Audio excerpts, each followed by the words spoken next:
ദൈവത്തിന് മഹത്വം. നമ്മുടെ പ്രതിദിന ആഹാരം ഫെബ്രുവരി 16. അവന്റെ പ്രകാശത്തെ പ്രതിഫലിപ്പിക്കുക. അവനിൽ ജീവനുണ്ടായിരുന്നു, ജീവൻ മനുഷ്യരുടെ വെളിച്ചമായിരുന്നു. യോഹന്നാന്റെ സുവിശേഷം 1-ാം അധ്യായം 4-ാം വാക്യം.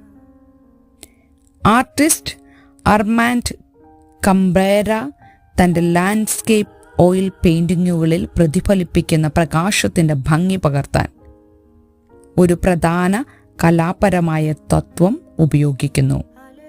പ്രതിഫലിക്കുന്ന പ്രകാശം ഒരിക്കലും അതിൻ്റെ ഉറവിട പ്രകാശത്തെ പോലെ ശക്തമല്ല. തുടക്കക്കാരായ ചിത്രകാരന്മാർ പ്രതിഫലിപ്പിക്കുന്ന പ്രകാശത്തെ പെരുപ്പിച്ചു കാണിക്കുന്നതായി അദ്ദേഹം നിരീക്ഷിക്കുന്നു. അദ്ദേഹം പറയുന്നു, പ്രതിബിംബിക്കുന്ന പ്രകാശം നിഴലിൻ്റേതാണ്. അതിനാൽ അത് നിങ്ങളുടെ പെയിന്റിങ്ങിൻ്റെ നേരിട്ടുള്ള പ്രകാശ പ്രദേശങ്ങളെക്കാൾ തെളിച്ചമുള്ളതായിരിക്കരുത്. എല്ലാ മനുഷ്യരുടെയും വെളിച്ചം എന്ന നിലയിൽ യേശുവിനെക്കുറിച്ച് ബൈബിളിൽ സമാനമായ ഉൾക്കാഴ്ച നാം കേൾക്കുന്നു. യോഹന്നാൻ സ്നാപകൻ താൻ മുഖാന്തരം എല്ലാവരും വിശ്വസിക്കേണ്ടതിന് വെളിച്ചത്തെക്കുറിച്ച് സാക്ഷ്യം പറവാൻ തന്നെ വന്നു. സുവിശേഷത്തിന്റെ എഴുത്തുകാരൻ നമ്മോട് പറയുന്നു, അവൻ വെളിച്ചമായിരുന്നില്ല, വെളിച്ചത്തിന് സാക്ഷ്യം പറയേണ്ടുന്നവനത്രേ.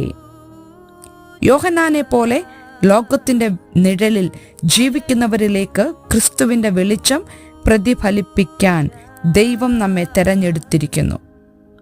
പ്രകാശത്തെ പ്രതിഫലിപ്പിക്കുക എന്നതാണ് നമ്മുടെ ചുമതല. ഒരാൾ പറഞ്ഞതുപോലെ, ഒരു പക്ഷേ നമുക്ക് ആ ചുമതല നൽകിയിരിക്കുന്നു. കാരണം അവിശ്വാസികൾക്ക് ദൈവത്തിൻ്റെ പ്രകാശത്തിൻ്റെ ജ്വലിക്കുന്ന മഹത്വം നേരിട്ട് വഹിക്കാൻ കഴിയുകയില്ല. ഒരു സീനിൽ നേരിട്ട് പ്രകാശം പതിക്കുന്ന എന്തും സ്വയം പ്രകാശത്തിൻ്റെ ഉറവിടമായി മാറുന്നു എന്ന് കംബേര തൻ്റെ കലാവിദ്യാർത്ഥികളെ പഠിപ്പിക്കുന്നു.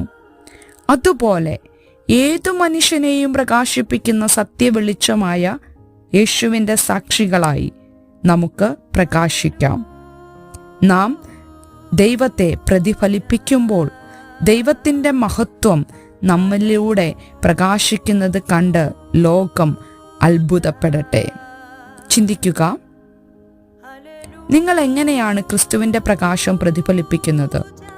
ലോകത്തിന്റെ ഏത് ഇരുണ്ട ഭാഗങ്ങളിൽ ദൈവത്തിന്റെ രൂപാന്തരപ്പെടുത്തുന്ന പ്രകാശം നിങ്ങൾക്ക് പ്രകാശിപ്പിക്കാനാകും? ദൈവത്തിന് മഹത്വം.